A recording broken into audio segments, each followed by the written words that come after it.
স্যারের বউ আন্টি খুব লোভী ছিল। আমার কাছে যখন তখন জামাকাপড় টাকা পয়সা চাইত। আন্টির একটা মেয়ে আছে, দেখতে খুব সুন্দরী। আন্টি একদিন আমার কাছে ৫,০০০ টাকা চাইল আর বলল, আমি তোমাকে এমন কিছু দিব যা কেউ দিতে পারবে না। তারপর মাত্র ৫,০০০ টাকার বিনিময়ে আন্টির ১২ বছরের মেয়েকে দিয়ে যা করেছিল তা শুনলে তোমাদের মাথা গরম হয়ে যাবে। তাহলে মূল গল্পটা বলি। কলেজে ওঠার পর আমার একজন গণিত টিচারের প্রয়োজন হয়। তবে সবাইকে বলেও সেরকম ভালো টিচারের খোঁজ পাইনি। শেষে আমাদের ক্লাসে একটা মেয়েকে ওর স্যারের ব্যাপারে কথা বলতে শুনে ওকে গিয়ে জিজ্ঞেস করলাম। জানতে পারলাম কলেজের পাশেই একজন থাকে। উনি খুবই ভালো গণিত পড়ায়। মেয়েটার নাম আর ফোন নাম্বার নিলাম। পরের দিন সকালে ও দাঁড়াল কলেজের গেইটের সামনে। আমিও পৌঁছালাম। তারপর ওর সাথেই স্যারের বাড়ি গেলাম। ৩ মাস উনার কাছে পড়তে পড়তে কিছু জিনিস আমি খুব ভালোভাবে বুঝতে পারলাম। স্যার মানুষ হিসেবে খুব যে বাজে তা নয়। চালাক চতুর তো খুবই। তবে পড়িয়েও খুব একটা বেশি আয় করে না। গরিবের জন্য প্রায় সময় কানে আসতো নানান রকম কথা। স্যারের বউয়ের নাম তুপসি। স্যার আমাদের টিচার বলে আমরা সবাই তার বুকে অ্যান্টি বলেই ডাকতাম। এই সময়ের মধ্যে আরও একটা জিনিস আমি খুব ভালো লক্ষ্য করলাম, সেটা হলো অ্যান্টি স্যারকে নিয়ে অনেক অভাব বোধ করেন। সে তার বউ বাচ্চার সব চাহিদা পূরণ করতে পারে না। তবে উনাকে নিয়ে সেরকম ভাবে তখন কোনো কিছু ভাবিনি। আমার বাবার বেশ টাকা পয়সা থাকায় আমি সবসময় খুব ভালো জামা কাপড় পরে যেতাম। দামি বাইক কিনে দিয়েছিল বাবা, তাতে করে পড়তে যেতাম। তবে বাবার করা আদেশ ছিল আমি যেন বাইক নিয়ে কলেজে না যাই। আর তার সেই আদেশ আমি মেনে নিয়েছি। একটা জিনিস আমি লক্ষ্য করেছিলাম যে স্যারের মেয়ের আমার প্রতি একটা আলাদা নজর ছিল। সেটা ছিল শুধুমাত্র আমার ব্যবহার করা দামি জিনিসগুলোর জন্য। এরকম ভাবেই ঈদের সময় এসে গেল। সবাই নতুন জামা কাপড় কেনা নিয়ে আলোচনা শুরু করলাম। যেহেতু আমাদের কলেজের প্রথম বছর আমরা একসাথে ঈদ করার প্ল্যান করলাম। আর আমার বাইক থাকায় আমার সহপাঠীরাও খুব ইচ্ছুক আমার সাথে বাইকে করে ঘুরে বেড়াতো। আমার কাছেও সেটা এক নতুন ব্যাপার। ঈদের প্রায় মাসখানেক আগের কথা, আমরা পড়াশোনা করে বের হতেই স্যার আমাকে বলেন। স্যার বলল, তোমাদের আন্টিকে একটু মার্কেটে নামিয়ে দিও। সে নাকি কিছু কেনাকাটা করবে। মার্কেটটা বেশ দূরেই উনাদের বাড়ি থেকে। অটো করে যেতে হয়। বুঝলাম অটোর টাকা বাঁচানোর জন্যই এই পন্থা নেয়া। কারণ স্যার অ্যান্টিকে বলেছিল সে যেন ফেরার সময় হেঁটে চলে আসে। আমি উনাকে বসিয়ে নিয়ে গেলাম। অ্যান্টি কোনোদিন বাইকে বসেনি বলে তার খুব ভয়। সে বাইকে উঠল, আমি তাকে নিয়ে মার্কেটে গেলাম। মার্কেটের কাছে আসলাম। সেখান থেকে আমার বাড়ি সোজা রাস্তা। আর স্যারের বাড়ি উল্টো রাস্তায়, মানে আবার পিছনে যেতে হয়। অ্যান্টি বলল, একটু দাঁড়াবে? আমার বেশি কিছু না, একটা জামা কিনব। কিনা হয়ে গেলে আমাকে একটু ছেড়ে দিও বাড়িতে। আমি রাজি হয়ে গেলাম। বুঝলাম উনারও আমার প্রতি অন্য উদ্দেশ্য আছে। আবারও একই রকমভাবে ফিরলাম। অ্যান্টি আমায় বলল, তুমি এখানে আমাকে নামিয়ে দাও, তোমার স্যার দেখলে আমায় বকা দিবে। বলবে পায়ে হেঁটে আসতে বলেছিলাম। আর তুমি অন্যকে কষ্ট দিয়ে বাইক দিয়ে আসলে। তার খরচ বাড়ালে। আমি আন্টিকে এখানেই বাইক থেকে নামিয়ে দিলাম। পরের দিন আমি একটু আগেই চলে যাই পড়তে। বাইরে দাঁড়িয়ে শুনতে পাই অ্যান্টির কান্নার আওয়াজ। স্যারের কাছে টাকা নেই, তার বউ ছেলেকে কিছু কিনে দিতে পারছে না। আমার মাথায় একটা প্ল্যান এল। সেদিন বাড়িতে ফিরে মাকে বললাম, আমার তো অনেক নতুন জামা আছে যেগুলোর ভাঁজও ভাঙ্গিনি, সেগুলো আমি গরিবদের দেব। মা তো শুনেই লাফিয়ে উঠল ছেলের মুখে এই কথা শুনে। আমি বেছে বেছে আমার ৪-৫টা না পরা দামি শার্ট আর টি শার্ট নিলাম। ক্লাস শেষ করে সবাই চলে গেলেও আমি বাইরে বাজারের কাছে অপেক্ষা করতে লাগলাম। কারণ অ্যান্টি রোজ বাজার করতে আসতো। অ্যান্টি আসতেই আমি ব্যাগ থেকে বার করে জামাগুলো দিতে গেলাম। অ্যান্টি কিছুতেই নেবে না। অ্যান্টি বলল, আমি এসব কিছুতেই নিতে পারবো না। দেখো, তোমার স্যার জানতে পারলে খুব রাগারাগি করবে। এই শাড়ি জামাকাপড় আমি নিতে পারবো না। আমি অনেক অনুরোধ করার পরে উনি রাজি হল। অ্যান্টিক এখন দিও না, তুমি বরং দুপুর ৩টের সময় এসো। আমি বাড়ি ফিরে মাকে বলে তার একটা পুরনো দামি শাড়িও নিলাম। শাড়িগুলো মা একদিনও পরেনি। সেগুলো গিফট পেয়েছিল, তবে মা অত চকচকে শাড়ি পছন্দ করে না। আমি দুপুরে গেলাম। স্যার বাইরে গেছে কোনো কাজে, সন্ধে বেলা ফিরবে। মেয়ে স্কুলে। স্কুল শেষ হবে 4টাতে। তারপর কোচিং করে ফিরতে ফিরতে 6টা। আমি শাড়ি আর জামা গিফট দিতেই অ্যান্টির চোখে আমি হাসি দেখলাম। সেটা খুশির হাসি যে নয় তা বোঝার আমার যথেষ্ট ক্ষমতা ছিল। সেটা ছিল এক প্রকার লোভের হাসি। প্রথমে খুব বাহানা করছিল সেগুলো না নেয়ার জন্য। তবে 10,000 টাকা দামের শাড়ি ফিরিয়ে দেওয়ার মতো ক্ষমতা সবার থাকে না। অ্যান্টি বলল, তুমি আমাদের জন্য এত কেন করছো? আমি তো তোমাকে কিছুই দিতে পারবো না এর বদলে। আমি বললাম, কি যে বল না অ্যান্টি, আমার কিছুই চাই না তোমার থেকে। আন্টি বলল, না, এর বদলে আমার তোমাকে কিছু দেওয়া উচিত। আমি বললাম, না আন্টি, আমার কিছু লাগবে না। আমার যদি কোনো সময় কিছুর প্রয়োজন হয় তাহলে আমি চেয়ে নিব। আমি বললাম, আন্টি তোমার এই কাপড়গুলো পছন্দ তো? অ্যান্টি বলল, পছন্দ মানে 7 জন্মেও তোমার স্যার আমাকে এসব দিতে পারবে না। আর তুমি আমাকে কত দামি জামা কাপড় দিলে। আমি বলেছিলাম এটা কিছু নয়, এরকম আরও দেব পরে। তবে আপাতত আর নেই। অ্যান্টি বলল, হ্যাঁ দিও। অ্যান্টি আমার চোখের দিকে এক অন্যরকম দৃষ্টিতে তাকিয়েছিল। তবে আমার সাহস হয়নি উনাকে কিছু বলার। আমি উঠে আসছিলাম। তখন আন্টি আমায় বলল, তোমার যে কোন সময় যা প্রয়োজন হয় আমার কাছে চেয়ে নিও। আমি বললাম, তুমি আর কি দেবে? আমিই তো তোমাকে কত কিছু দিয়ে গেলাম। অ্যান্টি বলল, আমি তোমায় এমন কিছু দিব যা কেউ দিবে না। আমি বললাম, আন্টি কি এমন জিনিস আমায় দিবে যা কেউ দিবে না আমায়? আমি চলে এলাম। বুঝলাম অ্যান্টি আমার থেকে আরও জামা কাপড় বা টাকা পেলে আমি যা বলবো তাই দিতে রাজি থাকবেন। তবে আমার কাছে আরও জামা শাড়ি থাকলেও সেগুলো আমি তখনই দিব আন্টি, যখন আমি কিছু পাবো। পরের দিন পড়তে গেলাম। স্বাভাবিকভাবে পড়ে বের হলাম। উনি বারবার পড়ার ঘরে আসছিল আর নানান বাহানায় স্যারের সাথে কথা বলছিল। আমি ভাবলাম আমি ওনাকে এমন লোভ দেখাবো যাতে সে আমার কথাই সারাদিন চিন্তা করতে থাকে, যাতে করে হতাশ হয়ে উনি নিজেই একটা পদক্ষেপ নেয়। আমাদের পড়া শেষ হতেই একদিন সবার সামনে আমাকে এসে বলল, অ্যান্টি বলল, তুমি আমাকে একটু মার্কেটের দিকে ছেড়ে দেবে? কথাটা শুনে স্যার রাগী ভাব নিয়ে অ্যান্টির দিকে তাকালেও অ্যান্টি কোনো তোয়াক্কা করল না। আমিও না বলিনি। অ্যান্টিকে বাজারে নিয়ে আসলাম। বাজার আসতেই থামাতে বলল। আমি বাইক থামাতেই উনি নেমে পড়লেন। আমি মার্কেটে নামিয়ে দিয়েই চলে গেলাম। ঈদের আগের শেষ ক্লাস ছিল আমাদের। আমি যথারীতি আগে গিয়ে হাজির। স্যার তখন বাথরুমে। আন্টি আমায় বলল, তোমার ফোন নাম্বারটা দেবে? আমি দিলাম। তাড়াতাড়ি আমার ফোন নাম্বারটা নিয়ে চলে গেল। ঈদের তৃতীয় দিন বিকাল বেলায় আমি রেডি হচ্ছিলাম। ক্লাসের বন্ধুরা বেরাবো একসাথে। একটা অজানা নাম্বার থেকে ফোন এলো। হ্যালো, কে বলছেন? আমি তোমার আন্টি গু। আমি বললাম, হ্যাঁ অ্যান্টি বলেন। অ্যান্টি বলল, তুমি আজ আসবে এখানে? একটু দরকার ছিল। আমি ঘুরতে যাওয়ার প্ল্যান বাদ দিলাম। আমি বন্ধুদের সাথে ঘোরাঘুরির প্ল্যান বাদ দিলাম। আমি আমার বন্ধুদেরকে বুঝিয়ে বললাম, তোদের নিয়ে অন্যদিন ঘুরতে যাব। আজ আমার বাড়িতে জরুরি দরকার আছে। আমি তাদের মিথ্যা কথা বলে স্যারের বাড়ি চলে গেলাম। ঘরের ভিতর ঢুকেই দেখি অ্যান্টি আমার দেয়া দামি শাড়িটা পরে দাঁড়িয়ে আছে। আমি আন্টিকে জিজ্ঞেস করলাম, স্যার কোথায় আন্টি? আন্টি বলল, তোমার স্যার বাড়িতে নেই। আমার মেয়েকে নিয়ে বাহিরে গেছে। মনে হয় কোথাও ঘুরতে গেছে। তাহলে আন্টি আপনি বাড়িতে একা? যাই হোক, আন্টি আমায় ফোন দিলে কেন? আন্টি বলল, দরকার ছিল। আমি বললাম, কি দরকার বলুন? অ্যান্টি বলল, তুমি যে বলেছিলে আমাকে আরও শাড়ি দেবে, দিলে না তো? আমি কি এই একটাই শাড়ি পরে ঈদ কাটাবো?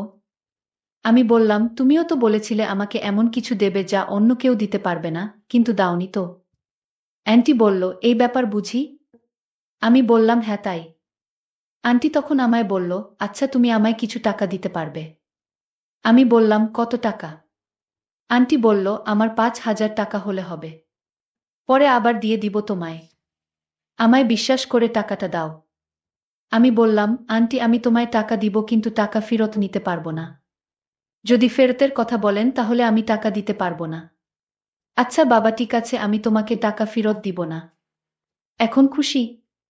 তাহলে 5,000 টাকা দাও। আমি আন্টিকে বললাম, আন্টি তুমি আমায় বলছিলে কি দিবে যা অন্য কেউ দিতে পারবে না। তাহলে কি দিবে আমায়? আন্টি তখন বলল, তুমি আমায় আগে টাকা দাও, তারপর দেখো আমি তোমায় কি উপহার দেই। আমি আন্টির কথা শুনে আন্টিকে বললাম, তাহলে আপনি ৩০ মিনিট অপেক্ষা করুন। আমি আপনার জন্য বাড়ি থেকে টাকা নিয়ে আসছি। আন্টি বলল, ঠিক আছে, তুমি তাহলে বাড়ি থেকে টাকা নিয়ে এসো। আমি অপেক্ষায় আছি তোমার। আমি তখন বাইক দিয়ে আমার বাড়ির দিকে রওনা দিলাম। আমি ঘরে ঢুকে মাইনি ব্যাগ থেকে ৫,০০০ টাকা নিয়ে আন্টির বাসায় চলে আসলাম। আজ আমি মনে মনে ভাবতে লাগলাম, দেখি আজ আন্টি আমায় কি দেয়। মনে মনে ভাবলাম টাকা দিব পরে, আগে দেখি আন্টি কি দেয়। আমি জানতাম আন্টি আমায় কি দিবে, কিন্তু আমি যা ভেবেছি তাই কি দিবে। যাই হোক, আমি আন্টিকে বললাম, আন্টি আমি টাকা নিয়ে আসলাম। এখন তুমি আমায় কি দিবে দাও। তুমি তো বললে আমি যা দিব তা কেউ দিতে পারবে না। তাহলে কি এমন জিনিস আন্টি বলুন। আন্টি তখন বলল, আমি যা দিতে চাই সেটা দিনের বেলা হয় না। আমি বললাম, কি এমন জিনিস দিবে তাও দিনে দেওয়া যাবে না। আমি আন্টিকে বললাম, আন্টি দিনে দেওয়া যাবে না।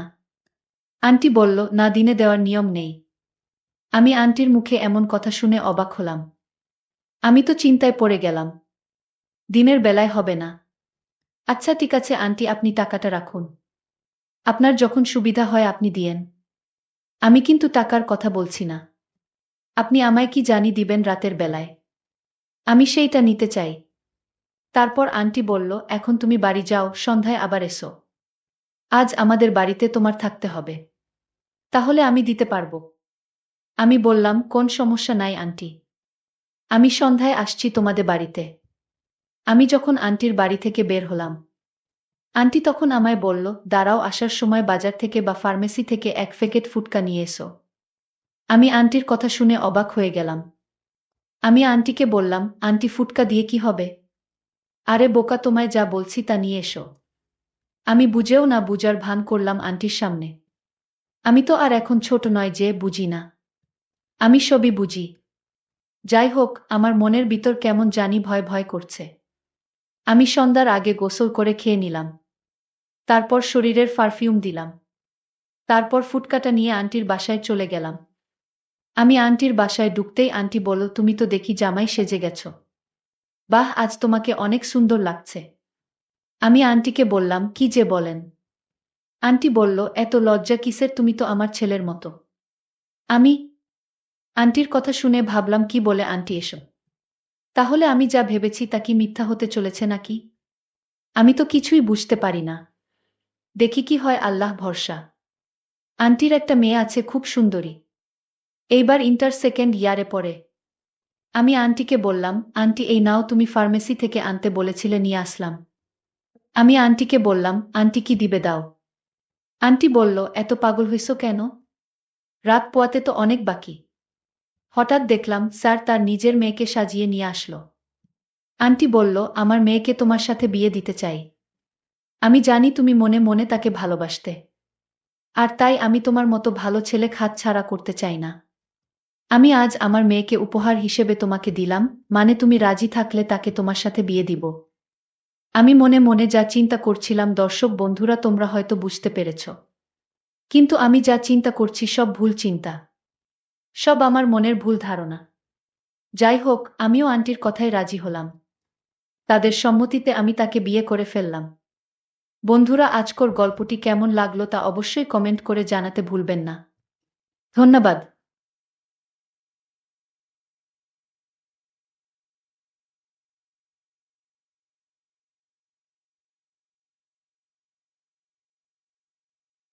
আমার স্বামী টিটু ঘর জামাই থাকতো আমাদের বাড়িতে, কিন্তু সে ছিল অকর্মা। কোনো কাজ করতে পারত না। কিন্তু তাকে আমি অনেক পছন্দ করতাম, তাই বিয়ে করে ফেলি।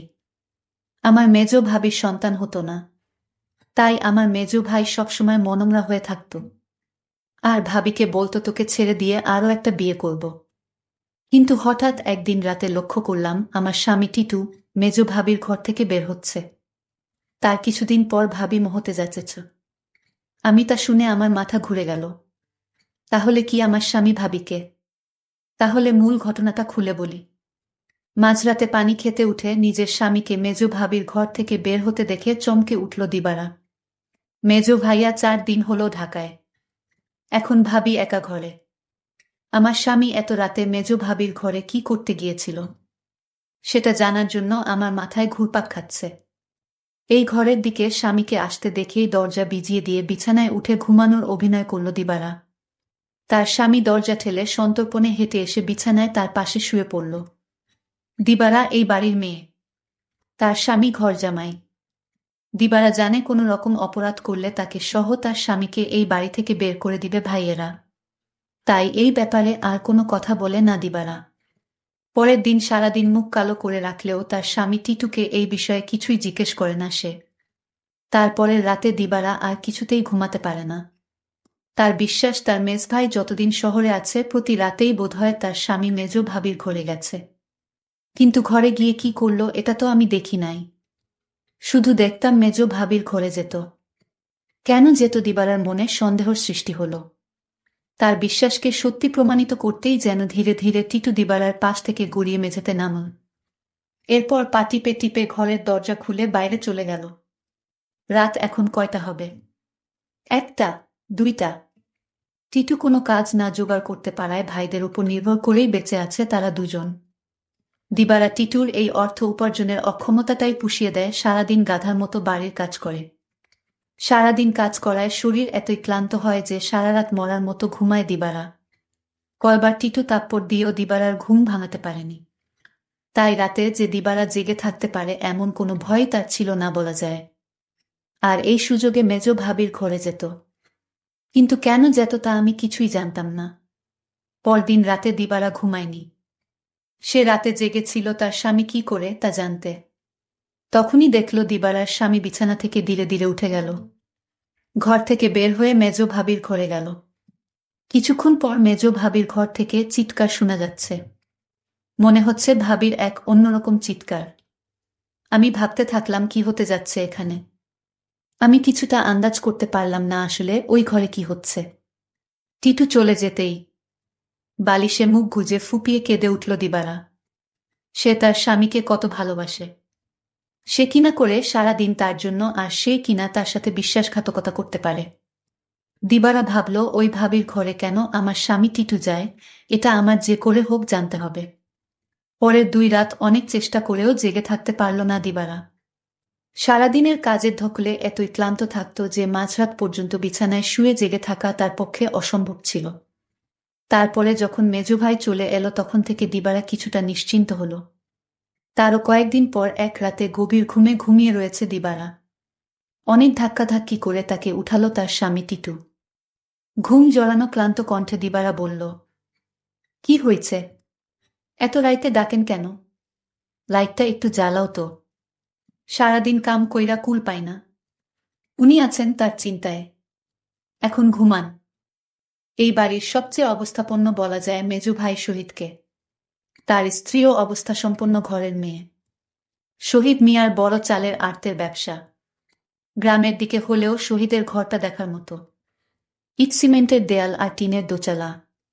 তার ডান পাশে 2টো ইটের তৈরি ছাপড়া ঘরে থাকে ছোট ভাই বাদল আর বড় ভাই জলিল। তাদের 2টো ঘরের মুখোমুখি উঠান পেরিয়ে একটা টিন আর বাঁশের তৈরি ঘর। এখানেই দিবারা আর টিটুর সংসার। দিবারা খুব চিকন আর কালো হওয়াতে বাবা মায়ের মৃত্যুর পর 3 ভাই অনেক খুঁজেও কোনো পাত্র পায় না। শেষমেশ এক ভব ঘুরে ভাদাইমা গোছের এই টিটুকে ঘর জামাই হিসেবে আনে। ভেবেছিল টুকটাক কিছু কাজে তাকে লাগাবে। কিন্তু সে পুরোই অকর্মা।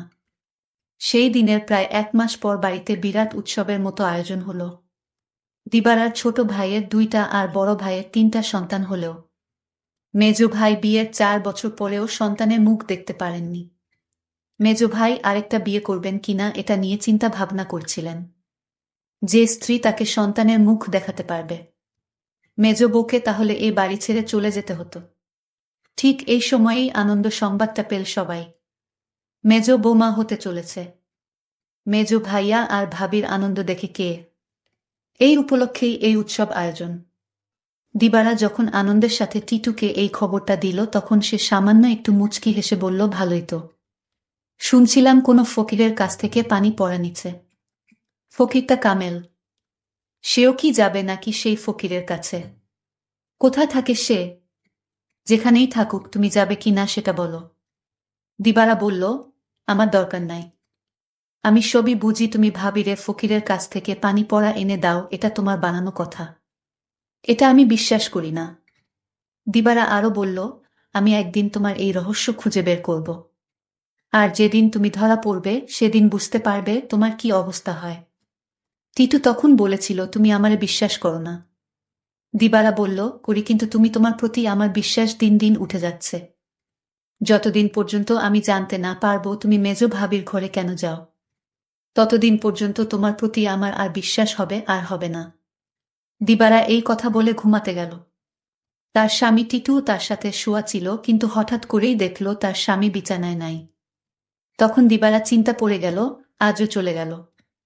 ভাবির রুম থেকে এক প্রকার চিৎকার আসতে শুরু করলো। আমি কিছুই বুঝতে পারলাম না, এটা কিসের চিৎকার। মনে হচ্ছে মেয়েলি কণ্ঠ। প্রায় 1 ঘন্টা পর দিবারা দেখতে ফেল মেজ ভাবির রুম থেকে বের হতে। দিবারার মনে দিন দিন সন্দেহ বাড়তে লাগলো। তারপর দিবারা ভাবল, একদিন আমি জানালা দিয়ে দেখব তারা কি করে। দিবারার স্বামী দিন দিন দিবারার প্রতি কমে যাচ্ছে। কিন্তু আজ 2 দিন যাবৎ দিবারার স্বামী মেজ ভাবির রুমে যাচ্ছে না, সেটা লক্ষ্য করল দিবারা। দিবারা তার স্বামী টিটুকে জিজ্ঞেস করল, কই, আজকাল তো তোমায় আর দেখি না ভাবির রুমে যেতে। তার স্বামী টিটু তাকে একটা থাপ্পড় মেয়ে বলল, তোমার বাবার বাড়ি থাকি বলে তুমি কি আমায় যা বলবে তাই মনে করবে? সবকিছুর ভিতর শুধু কি তোমার অধিকার আছে, আমার নেই? এর মধ্যে হঠাৎ খবর আসলো মেজ ভাবি মা হতে চলেছে। দিবারা সেটা শুনে থমকে গেল, কারণ মেজ ভাবির স্বামী মানে আমার মেজ ভাইয়ার তো সমস্যা ছিল। তাহলে কিভাবে সে মা হতে চলল? আমার মাথায় কোনো কাজ করছে না। আমার মনে সন্দেহ হতে লাগলো। দিবারা তার স্বামীকে বলল, আপনি এখন আর দেখি দিবারার রুমে যান না কেন? কখন কি করব সেটা আমার ব্যাপার। যাই হোক, আমি এবার অপেক্ষায় আছি কখন আবার আমার স্বামী তার রুমে যায় সেই প্রতীক্ষায়। এর কিছুদিন পর তার স্বামী টিটু ভাবির রুমে গেল। তারপর আমি জানালা দিয়ে যা দেখলাম তা দেখে আমার চোখ ছানা বড়া হয়ে গেল। দিবারা এই দৃশ্য দেখে সে বিছানায় শুয়ে কান্না করতে লাগল। ঠিক তখনই আমার স্বামী টিটু আমার রুমে এসে পড়ল আর আমায় বলতে লাগল, আরে শাহানা, লাইট জ্বালাও না, দেখ কি দেই। বিরক্ত হয়েই বিছানা থেকে নেমে লাইট জ্বালালো দিবারা। তারপর চকিতে এসে বসল। টিটু তার সবগুলো দাঁত বের করে হেসে পাঞ্জাবির পকেট থেকে এক জোড়া চুড়ি বের করল। আরেকটু কাছে আসো, পরায়া দেই। চুড়িগুলো দেখেই চিনল দিবারা এগুলো স্বর্ণের। আর এর মালিক যে মেজ ভাবি ছাড়া কেউ না, তাও সে ভালো করে জানে। সে ভয়ে ভয়ে ফিসফিস করে বলল, এগুলা তো মেজ ভাবির। তুমি পাইলা কই? আরে ভয় পাইও না, চুরি করি নাই। মেজ ভাবি আমারে দিচ্ছে। বলো কি? সে কেন দেবে? তোমারে একটা কথা কই। কই কই কইরাও এতদিন কইতে পারি নাই শর্মে। ভাবছিলাম তুমি আমারে ভুল বুঝবা, কিন্তু তোমারে আমি কি কিছু গোপন করি বলো। ভুল বুঝো না বউ। মেজ ভাই এইবার ঢাকায় যাওয়ার পর কয়রাত আমি মেজ ভাবির ঘরে গেছিলাম। টিটু আবার বলল, মেজ ভাই ঢাকা যাওয়ার পরে মেজ ভাবির কয় রাত খুব জ্বর হয়েছিল, কিন্তু তার যত্ন করার মতো কেউ ছিল না। তাই ভাবি কইল, দেখ টিটু, তোরে আমি ভাইয়ের মতোই দেখি। আমার সারাদিন ভালো লাগে, খালি একটু দুর্বলতা থাকে, কিন্তু রাত হইলেই জ্বর বাড়ে। তুই কি রাইতে আইসা আমার মাথায় একটু পানি ঢালতে পারবি? দিবারা অবাক হয়ে বলল, আমারে কইতে পারত। ছোট ভাবি, বড় ভাবি আছে। তোমারে কইল কেন? আমারে সারা দিনে জ্বরের কথা একবারও কইল না। টিটু মুখটাকে মলিন করে বলল, দেখলা, সব আমার কপালের দোষ। আমি জানতাম তুমি আমারে সন্দেহ করবা। আমি কি আর মাইনসে বিশ্বাস পাওয়ার যোগ্য? দিবারা এবার কাঁদো কাঁদো হয়ে বলল, না গো, আমি ওইটা বলি নাই। আমি তোমারে বিশ্বাস করুম না তো কারে করুম কও? তুমি ছাড়া আমার আর কেরা আছে? তুমি আমারে ঠকাই বা ফিরিসতা আইসা কইলেও বিশ্বাস করুম না। এই না হইলে আমার বউ। শুনো, ভাবিরে কইলাম দিবারারে পাঠায়া দিবনে। ভাবি কইল, আহা, বেচারি সংসারটার লাইগা কাজ কইরা সারাদিন মরতাছে, তারে আবার রাইতে ত্যাক্ত করা কেন? দিবারা জানে যে আমি তোমারে ভাই মানি। তুমিই আইসো। দিবারা কিছুই মনে করবে না জানলেও। ওর মন এত নষ্ট না। তবুও আমি তোমারে কিছু কই নাই ডরে। তাছাড়া বুঝি তো পরের বাড়িতে থাকি, বেশি তর্ক মানায় না। এই জন্যই আমি তোমার ভাবির রুমে গেলাম চুপি চুপি।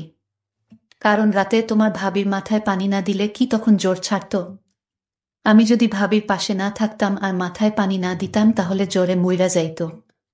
এতদিনে ভাবিকে কবরস্থানে রেখে আসতে হতো। দিবারা তখন বলল, সবই বুঝলাম, কিন্তু একটা বিষয় আমার মাথায় ঢুকছে না। টিটু বলল, কি কথা তোমার মাথায় ঢুকছে না আমারে বলো। দিবারা তখন বলল, আমার মেজু ভাইয়ের সমস্যা ছিল, কিন্তু সে কিভাবে মা হতে চলেছে। আর ভাবির ঘর থেকে কিসের আওয়াজ আসতো। টিটু তখন বলল, তুমি দেখি আবার আমাকে সন্দেহ করতেছ। এই সন্দেহটা তোমাকে দূর করে দেই। তোমার মেজো ভাবি একদিন আমায় বলল, আমার সংসারটা মনে হয় টিকবে না। আমি বলেছিলাম, কেন টিকবে না? কারণ আমার কোনো সন্তান নেই। তাই স্বামী আরেকটা বিয়ে করতে পারে বলে আমায় বলল। আর তখনই আমি বলেছিলাম, তোমার ভাবিকে শোনো, তুমি কিছু চিন্তা করো না, আমি সব ব্যবস্থা করতাছি। আমি তখন এক ফকির বাবার কাছে গেলাম। ভাবির সমস্যাগুলো খুলে বললাম। ফকির বাবা বলল, আমি তোমায় এক গ্লাস পানি পড়া দিব। সেটা 2-3 ফুটা করে সপ্তাহখানে খেতে হবে। তাও নিজ হাতে খেলে হবে না, তার স্বামী তাকে কাওয়াই দিতে হবে। তখন তো বড় ভাই বাড়িতে ছিল না। আমি কোনো উপায় না পেয়ে এক গ্লাস পানি পড়া নিয়ে আসলাম। আর এই ফকির বাবার পানি পড়া খেয়ে আল্লাহর রহমতে সে সন্তান লাভ করেছে, বুঝলে এবার দিবারা। আর তোমার ভাবির ঘর থেকে যে শব্দ আসতো সেটা ছিল এলইডির শব্দ। তুমি তো শুধু শুধু আমায় সন্দেহ করতে। দিবারার চোখ ভিজে উঠে। আহা, তার এই স্বামীকে আর ভাবিকেই নাকি সে ভুল বুঝেছে। কি বাজে চিন্তাই না করেছে সেই রাতে তার স্বামীকে ভাবির ঘর থেকে বের হতে দেখে। সে সিদ্ধান্ত নেয় তার সহজ সরল এই স্বামীকে আর কোনোদিন সন্দেহ করবে না সে। টিটু বলল, আমি সেবা যত্ন করাতেই তো ভাবি সুস্থ হইয়া গেল। তাই তো খুশি হইয়া দিল এই চুরি জোড়া, কইল দিবারারে দিও। তবে দিনের বেলা এটা পইর না, সাহানা। বুঝি তো পরের ঘরে থাকি, 5 লোকে 5 কথা কইব। দিবারা তখন কেঁদে কেঁদে বলল, আমি তোমাকে অনেক কষ্ট দিয়েছি, তোমাকে অযথা সন্দেহ করেছি, আসলে তুমি নিষ্পাপ। দিবারা বলল, তুমি মেজ ভাবির ঘরে গিয়ে মেজ ভাবিকে মায়ের মতো যত্ন করে সুস্থ করে তুলেছে, এরকম স্বামী এখনকার যুগে পাওয়া বড় কঠিন। দিবারা বলল, আমায় ক্ষমা করে দিও তুমি। তুমি ক্ষমা না করলে আল্লাহ আমাকে ক্ষমা করবে না। টিটু তখন হেসে বলল, আমি তোমাকে ক্ষমা করে দিয়েছি। বন্ধুরা, আজকের গল্পটি কেমন লাগলো তা অবশ্যই কমেন্ট করে জানাবেন, আর এরকম নতুন নতুন ভিডিও পেতে আমার চ্যানেলটিকে সাবস্ক্রাইব করে পাশে থাকবেন। ধন্যবাদ।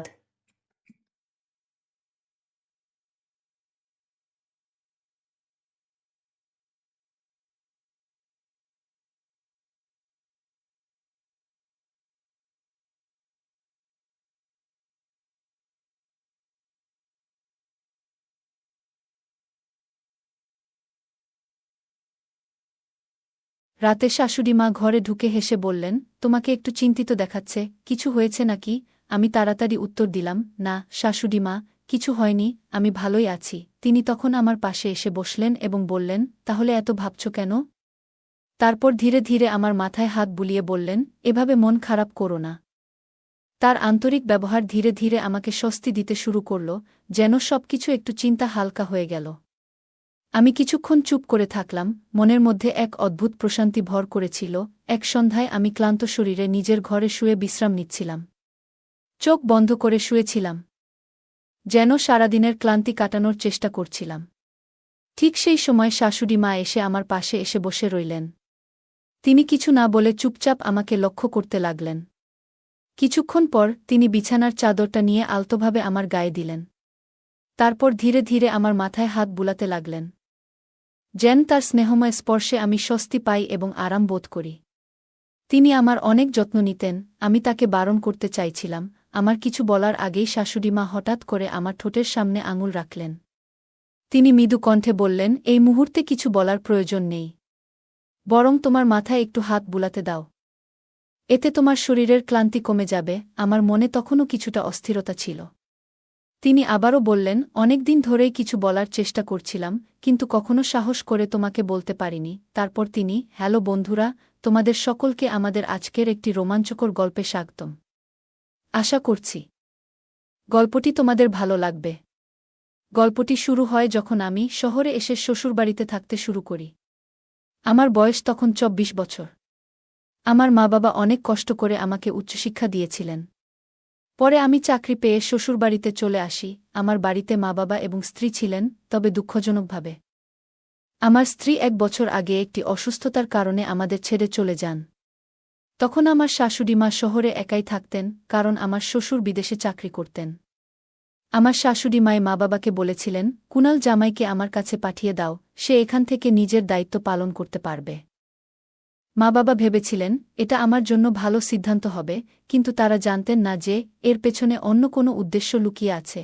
আমি আমার মা-বাবার কথামতো শ্বশুরবাড়িতে থাকতে শুরু করলাম এবং সেখান থেকেই প্রতিদিন আমার কাজের জন্য বের হতাম।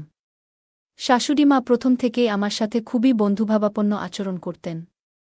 তিনি প্রায়ই বলতেন, তোমার শ্বশুর বাইরে চলে যাওয়ার পর আমি একদম একা হয়ে গেছি। আমার একমাত্র মেয়ে, তোমার স্ত্রী, চলে যাওয়ার পর আমার অনেক ইচ্ছাগুলো অপূর্ণ রয়ে গেছে। আমি প্রতিবারই শাশুড়িমাকে শান্ত করতাম, বলতাম, আপনি চিন্তা করবেন না, বাবা শীঘ্রই ফিরে আসবেন। কাজ থেকে ফিরে আসার পর দেখতাম শাশুড়িমা আমার জন্য সবসময় খাবার তৈরি করে রেখেছেন। তিনি আমার পাশে বসে ভালোবাসার সাথে নিজে হাতে আমাকে খাওয়াতেন। শাশুড়ি মায়ের এই যত্ন দেখে আমি খুব খুশি হতাম এবং ভাবতাম, উনি আমাকে কতই না যত্ন করেন। দিনগুলো স্বাভাবিকভাবেই কাটছিল, তবে ধীরে ধীরে আমার শাশুড়িমা মাঝে মাঝে রাতে আমার ঘরে এসে থাকতেন।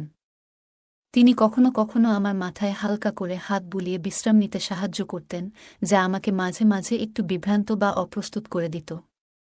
শাশুড়ি মায়ের বয়স তখন মাত্র ৩৮ বছর ছিল, কিন্তু তার স্নেহময় আচরণ সবসময় স্বাভাবিক ছিল। আমি রাতে প্রায়ই একটু দূরে থাকতে চেষ্টা করতাম, যাতে নিজেকে অস্বস্তি থেকে বাঁচাতে পারি। তাকে আমি অনেক সম্মান করতাম, কারণ তিনি আমার বউয়ের মা, মানে আমারও মা। আমি একজন সাধারণ মানুষ, আমারও আবেগ ছিল। যখন শাশুড়িমা আমার প্রতি যত্নশীল হতেন, মাঝে মাঝে ভেতরে একটা ভিন্ন অনুভূতি হতো। তবে আমি সবসময় নিজেকে সংযত রাখতাম, কারণ সম্পর্কের মধ্যে থাকা সীমাবদ্ধতাগুলো আমি সবসময় শ্রদ্ধার সঙ্গে মেনে চলতাম এবং তা কখনোই লঙ্ঘন করতে চাইনি। শাশুড়ি মায়ের বাড়ি ছিল বেশ বড়, কিন্তু তার জীবনের একটি শূন্যতা আমাকেও কষ্ট দিত। তিনি সবকিছু থাকা সত্ত্বেও তার স্বামী প্রায় দূরে থাকতেন। শাশুড়ি মায়ের এই একাকিত্ব আমাকে ভাবাত। যদিও আমাদের বাড়ির অবস্থা এত ভালো ছিল না, তবুও তার প্রতি আমার মমতাও কম ছিল না। শাশুড়ি মায়ের বিয়ের ১ বছর পর তাদের এক কন্যা সন্তান হয়েছিল। যখন সেই মেয়ে ১৮ বছর বয়সে পৌঁছেছিল তখন তার সাথে বিয়ে হয়, কিন্তু বিয়ের ১ বছরের মধ্যেই সে অসুস্থতার কারণে আমাদের ছেড়ে চলে যান। এর ফলে শাশুড়ি মায়ের আর কোনো সন্তান ছিল না। আমি সবসময় ভাবতাম, শাশুড়িমা হয়তো আমাকে তার সন্তানের মতোই ভালোবাসেন, কিন্তু হয়তো সেটি আমার ভুল ধারণা ছিল। শাশুড়িমা প্রায় রাতে আমার মাথায় হাত বুলিয়ে বলতেন, তোমার শ্বশুরের খুব অভাব অনুভব করি। আমি তাকে শান্ত করার চেষ্টা করতাম, বলতাম, শ্বশুরজি কাজের কারণে বিদেশে গেছেন, যদি তিনি দেশে কাজ পেতেন তাহলে কখনোই আপনাকে ছেড়ে দূরে যেতেন না। যখন তিনি ফিরে আসবেন তখন আপনার সব চিন্তা দূর হয়ে যাবে। শাশুড়িমা সব কথা শোনার পরও মাঝে মাঝে বলতেন, তুমি কি আমার কিছু আশা পূরণ করতে পারবে না? আমি সবসময় বিনয়ের সাথে উত্তর দিতাম, শাশুড়িমা, আমি তো সবসময় আপনার পাশে আছি, যে কোনো সময় কিছু দরকার হলে বলবেন। তবে তিনি হয়তো অন্য কিছু বোঝাতে চাইতেন, যা আমি তখন সঠিকভাবে বুঝতে পারতাম না।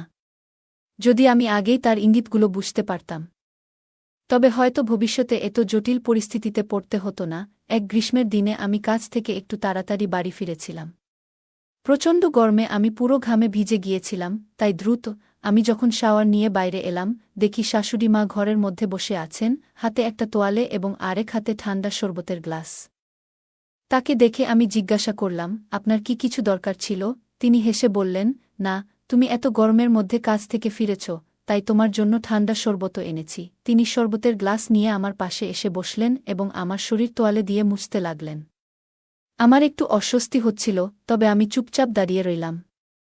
শাশুড়িমা আমাকে দেখে হেসে বললেন, তোমার শরীর বেশ সুগঠিত, তুমি কি জিম করো?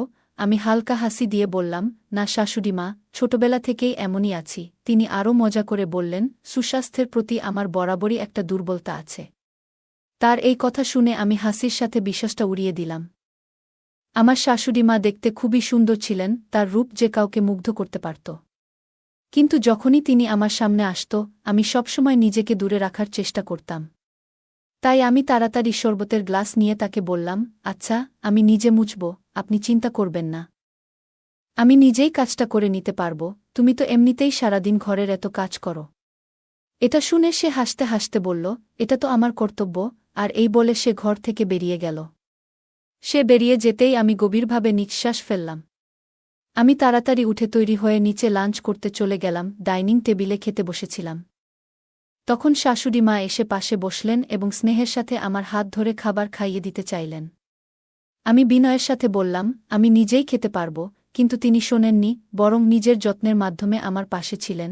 যখন তিনি আমার হাত ধরেছিলেন, তখন কিছুটা অস্বস্তি অনুভব করছিলাম, তবে নিজেকে শান্ত রাখলাম। তার এই যত্নশীল আচরণে আমার মনে এক ধরনের স্নেহ তৈরি হলো, কিন্তু নিজেকে বোঝালাম এভাবে না ভাবাই ভালো। এরপর শাশুড়ি মাকে বললাম, আমার পেট ভরে গেছে, এবং দ্রুত উঠে নিজের ঘরে চলে গেলাম। আমার এই আচরণে হয়তো শাশুড়ি মা একটু অপ্রসন্ন হলেন, কারণ রাতের বেলা তিনি আমার ঘরে এসে জানতে চাইলেন, তুমি ঠিক আছো তো? তুমি কি আমার উপর রাগ করেছ? আমি বললাম, না না, এমন কোনো কথা নয় শাশুড়িমা। তারপর তিনি আমার পাশে এসে বসলেন এবং হাসিমুখে বললেন, তাহলে ব্যাপারটা কি? এই বলে তিনি আলতো করে আমার চুলগুলোকে স্নেহের সাথে হাত বোলাতে লাগলেন। তিনি আমার মাথায় আলতোভাবে হাত বুলিয়ে দিতে লাগলেন, যেন আমার সারা দিনের পরিশ্রমের ক্লান্তি একটু কমে। অফিস থেকে ফিরে এসে আমি সবসময় একটু ক্লান্ত থাকতাম। আমি চোখ বন্ধ করে শুয়েছিলাম, আর এটা দেখে শাশুড়ি মা আস্তে করে বিছানার চাদরটা তুলে আমার গায়ে দিয়ে দিলেন। আর বললেন, সব ঠিক হয়ে যাবে, বেশি চিন্তা করো না। তিনি বুঝতে চেষ্টা করছিলেন আমার মানসিক অবস্থাটা। কিন্তু আমার মনের অস্থিরতা সহজে কমছিল না। আমি তাকে ঘুমাতে যেতে বললাম। তিনি হঠাৎই আমার ঠোঁটে আঙুল রাখলেন এবং বললেন, তুমি কিছু বলো না, আমি তোমার মাথায় আলতোভাবে হাত বুলাতে চাই, এতে তোমার ক্লান্তি দূর হবে, বললেন তিনি। আমি কিছুটা অস্বস্তি বোধ করছিলাম। তিনি আরও বললেন, অনেকদিন ধরে তোমার সাথে এভাবে কথা বলার ইচ্ছে ছিল, কিন্তু তুমি কখনোই আমার অনুভূতিগুলো বুঝতে চাওনি। ঠিক সেই সময়ে আমার ফোনের রিংটোন হঠাৎ জোরে বেজে উঠল, আর সেই শব্দে আমি হঠাৎ চমকে উঠে দ্রুত ফোন হাতে নিয়ে একপাশে সরে গেলাম। আমি লজ্জিতভাবে বললাম, আমাকে ক্ষমা করবেন, আর এই বলে ফোন হাতে নিয়ে দ্রুত ঘর থেকে বেরিয়ে গেলাম। শাশুড়ি মা ঘরে বসেই আমাকে ডাকছিলেন, কিন্তু আমি তার কথার প্রতি কোনো প্রতিক্রিয়া না দেখিয়ে সরাসরি নিচে গার্ডেনের দিকে চলে এলাম। গার্ডেনে এসে আমি ভাবতে লাগলাম, যদি এই ফোন না বাজত, তাহলে হয়তো আমি নিজেই বড় বিপদে পড়ে যেতাম। আমি সিদ্ধান্ত নিলাম যে এখন থেকে আমাকে শাশুড়ি মায়ের সাথে একটু দূরত্ব বজায় রাখতে হবে। এটাই সবার জন্য ভালো হবে। এই সব ভাবতে ভাবতে আমি যখন ফোন তুললাম, তখন আমার পুরনো বন্ধু রমেশ কণ্ঠস্বর শুনতে পেলাম। সে আমাকে বলল, কুনাল, আমি তোমার কোম্পানিতেই কাজ শুরু করেছি। এবার আমরা একসাথে কাজ করতে পারব। রমেশ আমার শৈশবের বন্ধু, যে আমার গ্রামের পাশের বাড়িতেই থাকত। আমি তাকে আগেই বলেছিলাম যে আমি শহরে এসে একটা কোম্পানিতে কাজ করছি, আর আজ সে নিজেও সেই একই কোম্পানিতে যোগ দিয়েছে। তোমার চাকরি হয়ে গেলে কিছুদিন পর আমিও সেই একই জায়গায় চাকরি করব। রমেশ বলল, আমাদের শৈশবের বন্ধুত্ব ছিল খুব গভীর, আর সেই জন্যই আমরা একসাথে অনেকক্ষণ ধরে বিভিন্ন বিষয় নিয়ে কথা বললাম। এরপর আমি ফোনটা রেখে নিজের ঘরের দিকে চলে এলাম। যখন আমি ঘরে ফিরে এলাম, তখন দেখলাম শাশুড়ি মা তাদের ঘরে চলে গেছেন। আমি দ্রুত নিজের ঘরের দরজা বন্ধ করে বিছানায় শুয়ে পড়লাম। আমি ভাবতে শুরু করলাম যে এখন থেকে আমাকে শাশুড়ি মায়ের সঙ্গে একটা নির্দিষ্ট দূরত্ব বজায় রাখতে হবে, কারণ এটাই আমাদের সকলের জন্য ভালো হবে। যদি কোনোভাবে এই সম্পর্কের সীমা লঙ্ঘন হয়ে যায়, তাহলে পরবর্তী সময়ে আমার জন্য বড় বিপদ হতে পারত, কারণ আমি তাকে অনেক সম্মান করি। এইসব চিন্তা করতে করতে কখন যে ঘুমিয়ে পড়লাম তা টেরই পাইনি। সকালে ঘুম থেকে উঠতে একটু দেরি হয়ে গিয়েছিল, যখন শাশুড়ি মা দরজায় টোকা দিয়ে বলছিলেন, কুনাল, আজ ডিউটিতে যাওয়ার কথা ভুলে গেছ নাকি? এটা শুনে আমি তাড়াতাড়ি সাড়া দিয়ে উঠলাম এবং ফ্রেশ হওয়ার জন্য বাথরুমে চলে গেলাম। বাথরুম থেকে ফ্রেশ হয়ে আমি সরাসরি আমার ডিউটিতে রওনা হলাম। আজ আমি কোনো নাস্তা করিনি, এমনকি শাশুড়ি মায়ের সাথেও একটাও কথা বলিনি। তিনি আমাকে পেছন থেকে ডাকছিলেন, কিন্তু আমি কোনো প্রতিক্রিয়া না দেখিয়ে বাড়ির বাইরে চলে গেলাম। কোম্পানিতে পৌঁছে দেখলাম রমেশ সেখানে আমার জন্য অপেক্ষা করছে। রমেশকে দেখে আমি খুব খুশি হয়ে গেলাম। আমরা দুজনেই আমাদের কাজে মন দিলাম। দুপুরের খাবারের সময় রমেশ আমার সাথে অনেক গল্প করল। সে হেসে বলল, আমি তো এখানে হোস্টেলে থাকি আর তুই নিজের শাশুড়ির সাথে থাকছিস, ভালোই তো মজা করছিস। তুই তো বাড়ির রান্না করা খাবারও খাস, আর আমি হোস্টেলের বাজে খাবার খেতে বাধ্য হচ্ছি। আমি মুচকি হেসে বললাম, রাতের ডিনার আমরা একসাথে করব। রমেশ বলল, কিন্তু আমি তো তোর শাশুড়ির বাড়ির ঠিকানা জানি না। আমি বললাম, এ নিয়ে তুই চিন্তা করিস না, আমি তোকে লোকেশন পাঠিয়ে দেব। দিনটা পুরোপুরি অফিসেই কাটল। সন্ধ্যায় বাড়ি ফিরে আমি রমেশকে আমার লোকেশন পাঠিয়ে দিলাম। বাড়ি এসে দরজার সামনে শাশুড়িমা আমাকে অপেক্ষা করতে দেখলেন। যখন তিনি আমার কাছে এলেন, আমি একটু দূরে সরে গেলাম, কারণ গত রাতের ঘটনাটা নিয়ে আমি খুবই বিব্রত ছিলাম। আমি লজ্জায় মাথা নিচু করে বললাম, আজ সন্ধ্যায় আমার একজন বন্ধু আসছে। যদি সম্ভব হয় তুমি তার জন্যও রাতের খাবার তৈরি করে দিও। সে হোস্টেলে থাকে। শাশুড়িমা হাসি মুখে বললেন, তুমি চিন্তা করো না, আমি তোমাদের দুজনের জন্যই ভালো করে ডিনার তৈরি করে দেব। তুমি আমার সাথে কথা বলছো না কেন? শাশুড়িমা বললেন। আমি কিছু না বলে দ্রুত নিজের ঘরের দিকে চলে গেলাম। সন্ধ্যায় যখন আমার বন্ধু রমেশ আমাদের বাড়িতে এলো, তখন দরজা শাশুড়িমাই খুললেন। আমি তখন বাথরুমে ছিলাম। যখন বাইরে এসে দেখি রমেশ আর শাশুড়িমা সোফায় বসে হাসিমুখে গল্প করছে। তাদের এভাবে কথাবার্তা বলতে দেখে আমি একটু অবাক হয়ে গেলাম। তারপর রমেশ আমাকে মজা করে বলল, তোর শাশুড়ি তো খুবই মজার মানুষ, এখানে থাকলে তো তুই বেশ ভালোই আছিস। ওর কথা শুনে আমার মনে এক অদ্ভুত অনুভূতি হল। গত রাতের ঘটনাগুলো মনে পড়ে আমি আবার একটু মন খারাপ হয়ে গেল। কিন্তু আমি দ্রুত সেই ভাবনাগুলো ঝেড়ে ফেলে দিলাম এবং রমেশের সাথে গার্ডেনে গিয়ে গল্প করতে শুরু করলাম। কিছুক্ষণ পর শাশুড়িমা আমাদের জন্য নাশতা নিয়ে এলেন। রমেশ আর শাশুড়িমা একে অপরকে দেখে একটু হাসি দিল। নাশতা রেখে শাশুড়িমা আবার নিজের ঘরের দিকে চলে গেলেন। রমেশের সাথে গল্প করতে করতে হঠাৎ আমার ফোন বেজে উঠল। ফোনটা বাড়ি থেকে এসেছিল। আমি কথা বলতে বলতে নিজের ঘরে চলে গেলাম। আমার মা-বাবা আমার খোঁজখবর নিচ্ছিলেন এবং বললেন, অনেক দিন হয়ে গেল, তোর সাথে তেমন কথা হয়নি। আমি মা-বাবার সাথে ঠিকমতো কথা বলতে পারিনি, তাই প্রায় 15-20 মিনিট ধরে ফোনে তাদের সাথে কথা বললাম। কথা শেষ করে যখন বাইরে এলাম, তখন দেখলাম গার্ডেনে শাশুড়িমা আর রমেশ একসাথে বসে মিষ্টি কথোপকথনে মগ্ন। আমি তাদের কাছে গিয়ে দাঁড়াতেই তারা দুজনেই হঠাৎ চুপ করে গেল। রমেশ আমার দিকে তাকিয়ে মুচকি হেসে বলল, ভাই, এখন আমি উঠি। আমি তাকে বললাম, তুই তো ডিনার করিসনি, খেয়ে তারপর যাস। সে হেসে বলল, আন্টি এত ভালো নাশতা খাইয়েছে যে আমার পেট একেবারে ভরপুর, আর ডিনার করতে পারব না। আরেকদিন এসে খাবো। এই বলে সে দ্রুত বেরিয়ে গেল। রাতের খাবার আমি আর শাশুড়িমা একসাথে খেলাম, কিন্তু আমরা একে অপরের সাথে বিশেষ কোনো কথা বলিনি। ডিনার শেষ করে আমি চুপচাপ নিজের ঘরে চলে গেলাম এবং দরজাটা ভেতর থেকে লক করে দিলাম, যাতে শাশুড়িমা আমার ঘরে আর না আসেন। এরকমই আমার দিনগুলো কেটে যাচ্ছিল। আমার আর রমেশের বন্ধুত্বও অনেক ঘনিষ্ঠ হয়ে উঠেছিল। আমরা প্রায়ই দুপুরের খাবার এবং রাতের খাবার একসাথে খেতাম, আর কখনো কখনো রমেশ আমার বাড়িতে থেকে যেত। এক রাতে রমেশ আমার ঘরে আমার সাথে শুয়েছিল। হঠাৎ গভীর রাতে আমার প্রচণ্ড পিপাসা পেল, তাই আমি উঠে বসে দেখি রমেশ পাশে নেই। আমি ভাবতে শুরু করলাম, সে রাতের বেলায় কোথায় গেল। আমি যখন পানি নিতে কিচেনের দিকে গেলাম, দেখি রমেশ শাশুড়ি মায়ের ঘরের বাইরে দাঁড়িয়ে তার সাথে গল্প করছে। আমি কাছে যেতেই বশির আমাকে বলল, আমার খুব পিপাসা পেয়েছিল, তাই আমি পানি নিতে উঠেছিলাম। পথে তোমার শাশুড়িমা আমাকে দেখলেন এবং কথা বলতে শুরু করলেন। আমি মুচকি হেসে বললাম, ঠিক আছে, আমি কিচেন থেকে পানি নিয়ে আসছি। পানি নিয়ে যখন ফিরে এলাম, তখন তাদের কথাও শেষ হয়ে গিয়েছিল। রমেশ আবার আমার সাথে ঘরে ফিরে এলো। আমি যখন বিছানায় শুয়েছিলাম, তখন আমার মনের মধ্যে একটু অস্বস্তি হতে লাগল। আমি যখনই শাশুড়িমা এবং রমেশকে একসাথে কথা বলতে দেখতাম এবং তাদের কাছে যাওয়ার চেষ্টা করতাম, তখন তারা হঠাৎ চুপ হয়ে যেত। তবে আমি ভাবলাম হয়তো আমি কিছু বেশি ভাবছি। তাই সেই চিন্তাটা মাথা থেকে সরিয়ে দিয়ে চুপচাপ ঘুমিয়ে পড়লাম। পরের দিন যখন আমি ডিউটিতে গেলাম, দেখি রমেশ আসেনি। আমি ওকে ফোন করলাম, আর ও বলল যে সে গ্রামের কাজে গেছে। রমেশ ছাড়া আমারও কাজের মধ্যে মন বসছিল না। সন্ধ্যায় যখন আমি বাড়ি ফিরলাম, দেখি শাশুড়িমা অনেক মজাদার খাবার তৈরি করেছেন। আমি মজার ছলে জিজ্ঞাসা করলাম, আজ আপনি এত খাবার কেন তৈরি করলেন? তিনি হাসিমুখে বললেন, আজ মন চেয়েছিল, তাই বানিয়ে ফেললাম। কিন্তু খাবারের পরিমাণ দেখে মনে হচ্ছিল যেন 3 জনের জন্য খাবার বানানো হয়েছে। যদিও বাড়িতে আমরা শুধু দুজন ছিলাম, আমি আর শাশুড়িমা। তবে আমি আর কোনো প্রশ্ন করিনি এবং চুপচাপ নিজের ঘরের দিকে চলে গেলাম। রাতে আমি শুয়ে পড়লাম, কিন্তু হঠাৎ গভীর রাতে শাশুড়ি মায়ের ঘর থেকে কোনো শব্দ আসতে শুরু করল। রাতে আমি শাশুড়ি মায়ের ঘর থেকে কিছু শব্দ শুনতে পেলাম। আমি ভাবলাম হয়তো উনি ফোনের শ্বশুর মশাইয়ের সঙ্গে কথা বলছেন, কারণ উনি অনেক দিন ধরে বাইরে আছেন। শাশুড়ি মায়েরও কিছু ব্যক্তিগত কথা থাকতে পারে, এটাই ভেবে আমি বিষয়টি নিয়ে বেশি চিন্তা না করে আবার ঘুমিয়ে পড়লাম।